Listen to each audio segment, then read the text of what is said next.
Welcome. This is David Boles, Human Meme. Today's topic, Cowardism and the terrorist. Terrorists, by nature, are cowards.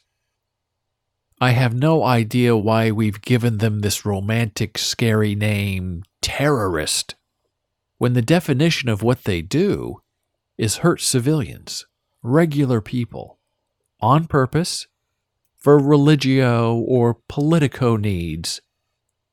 And that's a yellow-bellied coward where I come from. How hard is it to blow up or gun down unarmed people who have no warning or fair opportunity to fight back for their life? Gunplay is everywhere in America. Cops against civilians, civilians murdering cops, pressure cooker bombers detonating cell phones, and the ever-popular American syndrome. Going into a mall or an elementary school with an assault weapon and shooting everyone in sight just to see if you can win high score of best mass murderer. In a recent edition of my weekly newsletter, Mechanized Morality, I shared this thought with my subscribers. The recent bombings in New Jersey and New York City provide excellent lessons in behavior. Not terrorist behavior, but target behavior. The people. It was incredibly glorious watching New Yorkers, immediately after the recent Chelsea blast of bombs, walk past the bomb site on their way to a movie, or riding a bicycle, or driving a car, or just walking around the city as if nothing had happened. That is the best defense against terrorism. The cowards. Live your life and let them come and try to get you. These are odd and curious times. We live in a world that encourages anonymous, cowardly behavior.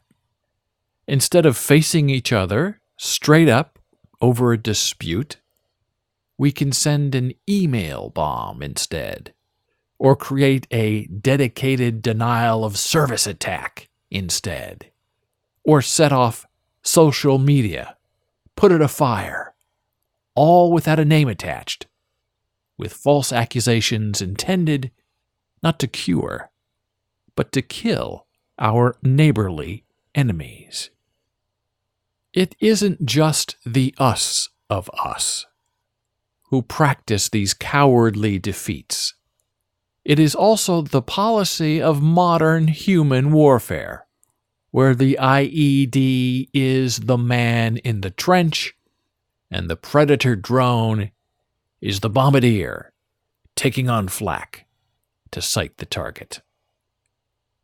The unarmed and the unaware are now the prime targets, soft targets, because the military are hardened.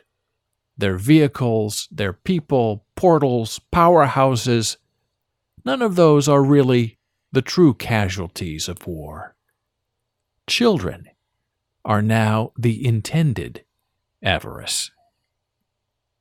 Here's how the FBI defines terrorism based on U.S. code. It takes 3 things to qualify as terror: involve violent acts, dangerous to human life that violate federal or state law,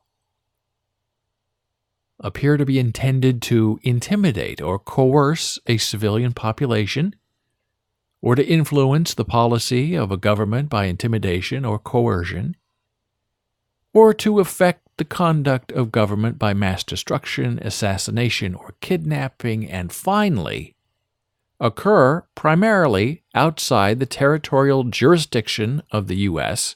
or transcend national boundaries in terms of what the means by which they are accomplished, the persons they appear intended to intimidate or coerce, or the locale in which their perpetrators operate or seek asylum. So there. Now you know. You have the official definition. Carry it with you. Mark off all the checkpoints.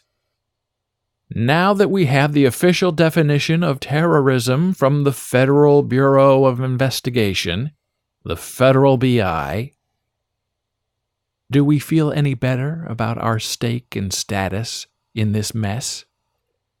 Not bloody likely. Future warfare, terrorfare, will only get more remote and more cowardly, as lives may be initially spared, but deaths will still be tallied, just as the movie War Games sort of takes the next step into our reality and our realization of its virtualization. We click a button, and 100,000 people are dead. Will they be forcibly removed from the earth in a new wave Holocaust strike? Or will they just be a number, no longer in need of food and water and housing, and just left to die alone on the range? And death by warfare is a commonly accepted method of population control throughout human history. It's horrible, but it's always been a fact. Now, what about smart bullets? What if you could enter a DNA string and shoot that bullet and let it find its one intentional target? Clean, no mess. What about sound as a weapon? Blast your enemies with sound waves that can deafen or kill if you're too close.